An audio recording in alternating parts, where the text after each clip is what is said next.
আসসালামু আলাইকুম বন্ধুরা, কেমন আছেন সবাই? আশা করি সবাই ভালো আছেন, সুস্থ আছেন। আলহামদুলিল্লাহ আমরাও খুব ভালো আছি, সুস্থ আছি। সোনালী রান্নাঘর অ্যান্ড ব্লগ চ্যানেলে আপনাদের প্রত্যেককে স্বাগত জানাই।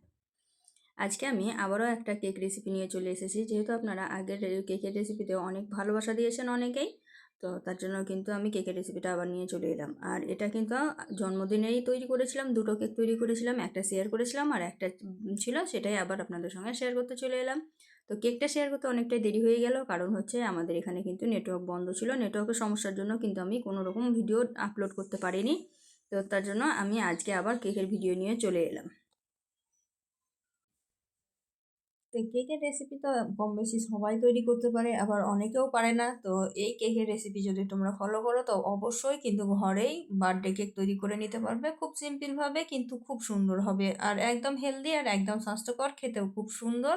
একদম কোনো রকমের কেমিক্যাল বা আনহেলদিকর কোনো জিনিস ছাড়াই কিন্তু একদম হেলদি জিনিস তৈরি করে খেতে পারো ঘরে। আর ঘরে তৈরি করা জিনিসের কিন্তু আনন্দটাই আলাদা থাকে। তো দেখতেই পাচ্ছ আমি নিজের মনের মতো করে একটা ডিজাইন কিন্তু করে নিলাম, তোমরাও কিন্তু তোমাদের মনের মতো ডিজাইন করে নিতে পারো। তো চলো দেখে নেওয়া যাক কীভাবে এই কেকটা তৈরি করেছি। তো এটা কিন্তু চকলেট কেক তৈরি করবো, তার জন্য কিন্তু আমি এখানে 12 পিস বিস্কুট নিয়ে নিয়েছি। একটা প্যাকেটের মধ্যে 12 প্যাকেটই থাকে, এই ছোটো প্যাকেটগুলো। এইখান থেকে আমি 12 পিস নিয়ে নিয়েছি। 12 পিস বিস্কুটেই কিন্তু হয়ে যাবে। এখান থেকে আমি ক্রিমটা আলাদা করে রাখবো। জানোই তো বিস্কুটের ক্রিমটা থাকলে কিন্তু কেকটা সুন্দর হয় না, তার জন্য কিন্তু অবশ্যই ক্রিমটা ছাড়িয়ে নিতে হবে। তো ক্রিমটা আমি ছাড়িয়ে নিয়েছি। এখন একটা ব্লেন্ডারে 1/2 কাপ চিনি দিয়ে বিস্কুটটাকে ভালোভাবে ব্লেন্ড করে নিয়েছি। সমস্ত বিস্কুট ব্লেন্ড করা হয়ে গেছে। আর এদিকে আমি এখন কফি পাউডার নিয়ে নিয়েছি। ক্রিম কেক যেহেতু এটা চকলেট কেক, তার জন্য ডার্ক কালার করানোর জন্য দিয়ে দিয়েছি কফি পাউডার। আর দিয়ে দিলাম 1 প্যাকেট ইনো, আর দিয়ে দিচ্ছি পরিমাণ মতো সাদা তেল। পরিমাণ বলতে এখানে 4 টেবিল চামচ দিলেই কিন্তু যথেষ্ট, আমি এর থেকে বেশি দিই না। তারপরে কিন্তু এখানে আমি আন্দাজ মতো দুধ দিয়ে দিয়েছি, লিকুইড দুধ। এখানে কিন্তু 2 কাপ দুধ দিলেই কিন্তু পারফেক্ট হবে। তো আমি আন্দাজ মতো, আমার আন্দাজ হয়ে গেছে, তাই আমি 2 কাপ মতো দিয়ে দিয়েছি। 4 কাপে 2 কাপ মেপে দিলেই কিন্তু পারফেক্ট হয়ে যাবে। তো দিয়ে আমি এখন কিন্তু সব কিছু উপকরণকে খুব ভালোভাবে মিক্সড করে নেব। আর তোমাদেরকে আমি কিন্তু সহজভাবেই যে জিনিস শেখানো যায় সেই জিনিসই কিন্তু দেখানোর চেষ্টা করি, কারণ সবাই কিন্তু সব কিছু দেখেও শিখতে পারে না। তাই চেষ্টা করি যে যে জিনিসটা দেখে পারফেক্টভাবে তৈরি করতে পারে সেই রকম জিনিসই আমি বানিয়ে দেখাই। তারপরে কিন্তু যে পাত্রে আমি কেকটা বসাবো সেটাকে আগেই তেল দিয়ে ময়দা দিয়ে কিন্তু সেট করে নিয়েছিলাম। তারপরে উপর থেকে ক্রিমটা দিয়েই কিন্তু সেট করে নিলাম। এখন আমি একটা কাঠি নিয়ে ভালোভাবে নাড়াচাড়া করে দিচ্ছি, যাতে করে ভিতরের কোনো হাওয়া বাতাস না থাকে, বাইরে বেরিয়ে যায়, এতে করে কেকটা খুব সুন্দর হয়। তার জন্য কিন্তু এভাবে অবশ্যই করে দিবেন। তো এটা আমার পারফেক্টভাবে রেডি হয়ে গেল। এখন আমি কেকটা বসিয়ে দেবো। তার জন্য আগে থেকে একটা পাত্র আমি গরম করে নিয়েছি, সিলভারের পাত্র। তারপরে ওর উপরে স্ট্যান্ড দিয়ে বসিয়ে দিলাম। দিয়ে এখন একটা গামলা দিয়ে ঢাকা দিয়ে দিলাম। দিয়ে 40 মিনিট পরে দেখছি কেকের অবস্থা এরকম, মানে ভিতরে আরেকটু নরম আছে। তো তারপরে আবার ঢাকা দিয়ে দিয়েছিলাম, দিয়ে আবারও আমি হালকা আছে 10 মিনিট মতো রেখেছিলাম। তাতে কত সুন্দর কালার এসেছে দেখুন। আর কাঠি দিয়ে দেখলাম একদম ক্লিন এসেছে, মানে এটা একদম পারফেক্টভাবে হয়ে গেছে। তো ঠান্ডা করে নিয়েছি, ঠান্ডা করে কিন্তু এটা মোল্ড আউট করে নিচ্ছি। তো দেখুন কত সুন্দর হয়েছে, কতটা পারফেক্ট হয়েছে। কেকটা এত সুন্দর হয়েছে যে গায়ে লেগে নাই, একদম নিজে থেকেই ছেড়ে গেছে। তো আমি ছাড়িয়ে দেখিয়ে দিলাম, দেখুন কত সুন্দর পারফেক্ট হয়েছে। আর একদম ফ্লাফি হয়েছে, নরম তুলতুলে। এই তো আমি দেখাচ্ছি, দেখুন কতটা সফট হয়েছে। এখন আমি এটাকে স্লাইস করে নেব। তো আমি অফ ক্যামেরাতেই কিন্তু স্লাইসটা করে নিয়েছিলাম, যেহেতু আমি স্লাইস করতে খুব একদম এক্সপার্ট নয়। আর মানে ক্যামেরা ধরে স্লাইস করতে অনেক অসুবিধা হয়, তার জন্য আমি কিন্তু অফ ক্যামেরায় সুন্দরভাবে স্লাইস করে নিয়েছি। যতটা সুন্দর করার মানে পারা যায় ততটা করে নিয়েছি। তারপরে এখানে সুগার সিরাম তৈরি করে নিয়েছি নিজের ঘরেই। তারপরে দিয়ে দিলাম সুগার সিরামটা, চিনি আর জল দিলেই হয়ে যায়। আর ক্রিমটা আমি আগে থেকে রেডি করে রেখেছিলাম, ক্রিমটা দিয়ে দিলাম। কেকটা আমি 3টা লেয়ারে কেটেছিলাম। আপনারা চাইলে কেক কিন্তু পাতলা পাতলা যদি সুন্দর করে কাটতে পারেন তার 4টা কাটতে পারেন, কিন্তু আমি 3টাতেই কেটেছিলাম। আবার যদি না কাটতে পারেন তাহলে কিন্তু 2টাও করে নিতে পারেন, তাতেও কিন্তু হবে। তো সুগার সিরামটা আমি মধ্যে আবার দিয়ে আরেক লেয়ার আমি ক্রিম দিয়ে দিলাম, দেখতেই পাচ্ছেন। তো যতটা পারা যায় সুন্দর করে করার চেষ্টা করছিলাম, যেহেতু প্রথমেই বলেছি যে আমি কোনো রকমের কোনো কোর্স করিনি, বাড়িতে আমাকে করতে আনন্দ লাগে, এভাবে আমি করে থাকি। তো যতটা পারি সুন্দর করার চেষ্টা করি।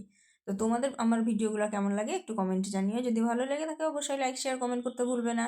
আর তোমরা আমার কাছ থেকে কী ধরনের ভিডিও দেখতে চাও সেটাও কিন্তু কমেন্টে জানিও, তাহলে কিন্তু আমার আগ্রহটা অনেকটা বেড়ে যায় ভিডিও বানানোর ক্ষেত্রে।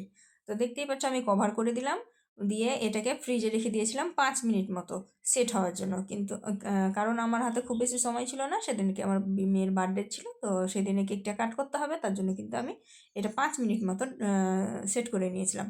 তারপরে কিন্তু আবারও ক্রিম দিয়ে দিলাম, ক্রিম দিয়ে কিন্তু এবার আমি ভালোভাবে পুরোটাকে কভার করছি। এখানে যদি পাইপিং ব্যাগে ভরে গোটাটায় দিয়ে মানে দিয়ে দিতাম তাহলে কিন্তু খুব তাড়াতাড়ি খুব সুন্দরভাবে কভার হয়ে যেত। তো আমি এইভাবেই তৈরি করেছি। তোমরা যদি করতে চাও তাহলে কিন্তু পাইপিং ব্যাগে ভরে তারপরে দিয়েও দেখবে খুব সুন্দরভাবে মানে সব জায়গায় কভার হয়ে যাবে।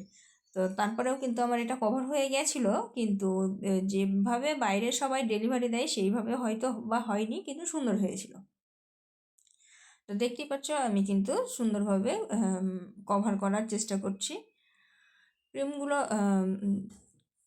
ঠান্ডা করে নেবে, আগে সেট করে নেবে, তারপরেই কিন্তু এটা করবে, তা না হলে কিন্তু কেকটা সুন্দরভাবে হবে না। তাই ক্রিমটা অবশ্যই ঠান্ডা করতে হবে, কেকটাকেও সুন্দরভাবে ঠান্ডা করতে হবে, নাহলে গরম কেকে যদি ক্রিম দেওয়া যায় তাহলে ক্রিমগুলো কিন্তু গলে নষ্ট হয়ে যেতে পারে। তো দেখতেই পাচ্ছ আমি কিন্তু সুন্দরভাবে ক্রিমটাকে কভার করার চেষ্টা করছি, মানে কেকটাকে কভার করার চেষ্টা করছি ক্রিম দিয়ে। আর আমি কিন্তু খুব একদম স্মুথভাবে এটা ফিনিশিং আনতে পারি না, তার জন্য কিন্তু আমি এখানে একটা ওই যে দেখতে পাচ্ছেন টেরাকোটা একটা ঝিকঝাক একটা আছে বোর্ডের মতো আছে, ওইটা দিয়ে কিন্তু আমি একটু ঝিকঝাক ডিজাইন করে দিই, এতে করে দেখতেও ভালো লাগে আর মনে হয় ফিনিশিংটা সুন্দর চলে এসেছে। তো এভাবে কিন্তু তোমরাও চাইলে করে নিতে পারো, কারণ একদম প্লেন যারা কেক বিক্রি করে তাদের মতো ফিনিশিং আনতে গেলে কিন্তু অনেকটা প্র্যাকটিসের দরকার। আমরা তো অনবরত কেক বানাই না, আর বাড়িতে খাওয়ার জন্য যখন যখন বানাই তখন তো সেই দুদিনে যে কোনো জিনিস প্র্যাকটিস ছাড়া কিন্তু অত সুন্দর হয় না। তাও চেষ্টা করবে, যদি হয় তো ভালো কথা, না হয় তো এভাবে ঝিকঝাক করে দেবে যেমন আমি করে দিয়েছি। দেখতেই পাচ্ছ আমি কত সুন্দরভাবে ক্রিমটাকে কভার করে দিলাম। এখন আমি এটা দিয়ে একটা ঝিকঝাক দাগটা আমি টেনে দেবো। তো দেখো আমি যতটুকু পারলাম কভার করার চেষ্টা করলাম। এখন কিন্তু আমি দাগটা টানবো। তো দেখো কিভাবে টানছি, আলতো হাতে দাগটা টানতে হবে, তা না হলে কিন্তু সমস্ত ক্রিমটাই বোর্ডের উপর চলে আসবে। তাই সবসময় আলতো হাতে একটু প্যাঁচানো ভাব করে আলতো হাতে টেনে টেনে কিন্তু ক্রিমটাকে সুন্দরভাবে সেট করতে হবে। দেখো কত সুন্দরভাবে আমি করছি, আর দেখতে কত সুন্দর লাগছে। এরকম প্লেন ছিল তখন কিন্তু অত সুন্দর লাগছিল না দেখতে, কিন্তু এবার যখন আমি এই দাগটা করে দিলাম তখন কিন্তু দেখতে দেখো অনেকটা সুন্দর লাগছে। আর মাথাটায় এইভাবে সেমভাবেই মাথাটাকেও করে দেবো যাতে দেখতে সুন্দর লাগে। এই তো দাগ কাটা কাটা করে দিলাম।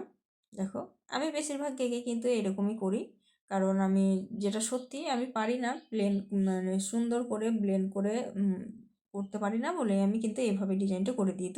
তোমরা যদি পারো তোমরা কিন্তু প্লেন করে রেখে দিও।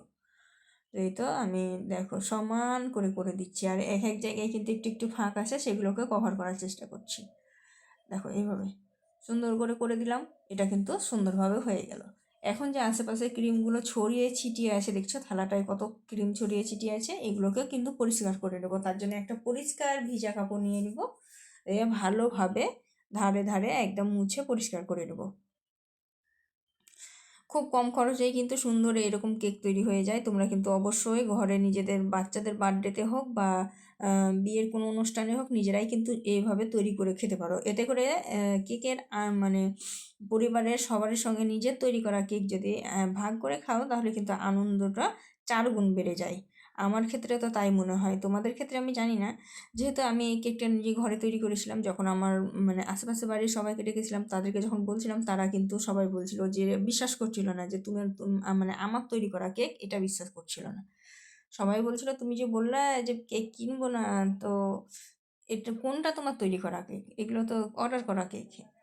তো আমি বললাম যে না এগুলোই আমি তৈরি করেছি। তো সবাই খুব খুশি হয়েছিল, খুব পছন্দ করেছিল। আমার নিজের শ্বশুরমশাই তিনিও কিন্তু বলছিলেন যে এগুলো অর্ডার করা কেক, কিন্তু এইগুলো মোটেও অর্ডার করা ছিল না, আমার নিজস্ব তৈরি করা ছিল। তো আমি কিন্তু এখানে একটা ক্যারিতে একটু কালার মিক্সড করে ভরে তারপরে কিন্তু সুন্দর করে লিখে নিয়েছিলাম। সুন্দর হয়নি যেহেতু লেখাটা, আমার হাতের লেখা অতটা সুন্দর নয়, তাও যতটুকু পেরেছি চেষ্টা করেছি সুন্দর করে লেখা। তো প্রথম কেকটা যখন করেছিলাম ওই কেকটা কিন্তু অরেঞ্জ ফ্লেভারের করেছিলাম, আর ওই কেকটাতে মুস্কান নাম লিখেছিলাম, আমার মেয়ের নাম মুস্কান, 4 বছর কমপ্লিট হলো। আর এখানে লিখেছিলাম হ্যাপি বার্থডে। তো এখানে আমি সবুজ কালারের ক্রিম দিয়েই করে নিয়েছিলাম, একটা ক্যারির মধ্যে ক্রিমটাকে মিক্সড করে দিয়েছিলাম, তারপর করে দিয়েছিলাম। তারপরে আমি এখানে সুন্দর একটা পিঙ্ক কালার আনার চেষ্টা করেছিলাম, কিন্তু পিঙ্ক কালারটা যেহেতু শেষ হয়ে গেছিলো, তো পিঙ্কের সাথে সবুজটা মিক্স করে কিন্তু এই কালারটা এসেছিলো। তো কিছু করার নাই, একটু কালারিং না হলে তো ভালো লাগে না, তার জন্য কিন্তু এইভাবে আমি ডিজাইনটা করে দিচ্ছিলাম। আর আমার পাশে আমার মা বোন সবাই বসেছিলো, তো ওদেরকে আমি জিজ্ঞেস করছিলাম বারবার যে দেখো ডিজাইনটা ভালো লাগছে কি লাগে না, বলছে নিজের মতো করো। আমি নিজের মতো করেই করে দিলাম, কারণ অনেকক্ষণ ধরে মানে আমার ডেকোরেশন করতে অনেক সময় লাগছিলো, তো তার জন্য কিন্তু আমার ক্রিমটা গলে গলে যাচ্ছিলো, ডিজাইনটা খুব সুন্দর মানে খুব ভালো আসছিল না, দেখতেই পাচ্ছ। তো তাতেও আমি তাড়াতাড়ি করে আমি ফ্রিজে সেট করতে দিয়ে দিয়েছিলাম। তো মাশাআল্লাহ দারুণ হয়েছিল, ডিজাইনটাও আমাকে খুব সুন্দর লেগেছিলো, সবাই পছন্দ করেছিল। ঘরের তৈরি কেক আমার মনে হয় পারফেক্ট হয়েছিল। তো তোমাদের যদি মনে হয় যে না এটা পারফেক্ট হয়েছিল, তো তোমরা অবশ্যই সুন্দর সুন্দর কমেন্টে আমাকে জানিয়ে দিও, তাহলে কিন্তু আমাদের উৎসাহটা অনেকটা বেড়ে যায়। তো এই তো আমি একটা সবুজ কালারের বর্ডার দিয়ে দিলাম, বর্ডারটা দিয়ে আবার সাদা সাদা করে ড্রপ দিয়ে দিলাম, দিয়ে আবার সাদার পাশে পাশে আবার সবুজ দিয়েছি, মানে অনেক রকমের গ্যাঞ্জাম করে দিয়েছিলাম কেকটাকে। তবুও ভালোই লাগছিল, কিন্তু সিম্পলগুলো বেশি ভালো লাগে। তো যেহেতু ক্রিম ছিল সেগুলো ফ্রিজে পড়ে পড়ে নষ্ট হবে, তার জন্য কিন্তু আমি এভাবেই একটু গ্যাঞ্জাম করে দিয়েছিলাম। তো এই তো দেখতেই পাচ্ছ আমি কিন্তু নিচেটাও বর্ডার করে দিচ্ছি, নিচের বর্ডারটাও দেখতেও আমাকে খুব ভালো লাগে। এমনি যে কোনো কেকেই কিন্তু নিচের বর্ডার করলেও খুব সুন্দর লাগে। তো এই কেক আমি এবার যতবার তৈরি করেছি এভাবেই তৈরি করেছি, আর দেখতেও খুব সুন্দর লেগেছে। কিন্তু তোমরা যদি চাও কেউ আমার কাছ থেকে চকলেট কেক দেখতে, তো আমি চকলেট কেকও তোমাদের জন্য নিয়ে আসবো, কিন্তু সেটা কমেন্টে জানাতে হবে, কারণ তো তোমরা যদি কমেন্টে জানাও না, আগ্রহটা অনেকটা বেড়ে যায়। তো দেখতেই পাচ্ছ ক্রিমটা আমি এখন সবুজ ক্রিমটা লাগিয়ে নিচ্ছি, দেখো কত সুন্দরভাবে। আর একটাই ভিডিওতে কেক তৈরি, কেক কাটা, কেক মানে সাজানো সব কিছু দেখতে গেলে একটু তো সময় লাগবেই, ভালো জিনিস দেখতে গেলে সময় ভালো দিতে হবে। তো তার জন্য সবাই একটু ভিডিওটা ফুল দেখো, তাহলে কিন্তু তোমরা শিখতেও পারবে আর নিজের কাজেও লাগবে। ভিডিওটা আমি স্কিপ করে মানে ছোট করে দিতে পারতাম, কিন্তু আমার এটা ভিডিওটা ছাড়ার একটাই উদ্দেশ্য, আমার উদ্দেশ্য কিন্তু ভিউজ কামানো না, আমার উদ্দেশ্য হচ্ছে 5টা লোক দেখে যারা কোনোদিনও বানায়নি, তারা যেন দেখে শিখতে পারে, শিখে নিজেও বানাতে পারে। শুধু ভিডিও বানিয়ে দিলাম ছেড়ে দিলাম তা করলে কিন্তু হবে না, জিনিসটা যাতে সবাই দেখতে পারে শিখতে পারে, সেইভাবেই কিন্তু আমি মানে কেকটা তৈরি করার চেষ্টা করেছি। তো ভিডিওটা তোমাদের কেমন লাগলো অবশ্যই কিন্তু আমাকে কমেন্টে জানাবে। শেষে কিন্তু সুগার বলগুলো দিয়ে দিলাম দেখতে ভালো লাগার জন্য। তো এই তো লাস্ট ফিনিশিং, দেখো কত সুন্দর লাগছে। তো সবাই একটু কমেন্টে জানিও কেমন হয়েছিল কেকটা, আর যদি ভালো লেগে থাকে অবশ্যই লাইক শেয়ার কমেন্ট করে দিও। এই ধরনের ভিডিও আরও নিয়ে আসবো পরবর্তী মানে পরবর্তী সময়ে। সবাই ভালো থাকো সুস্থ থাকো, আর আমার জন্য দোয়া করবে। খোদা হাফেজ।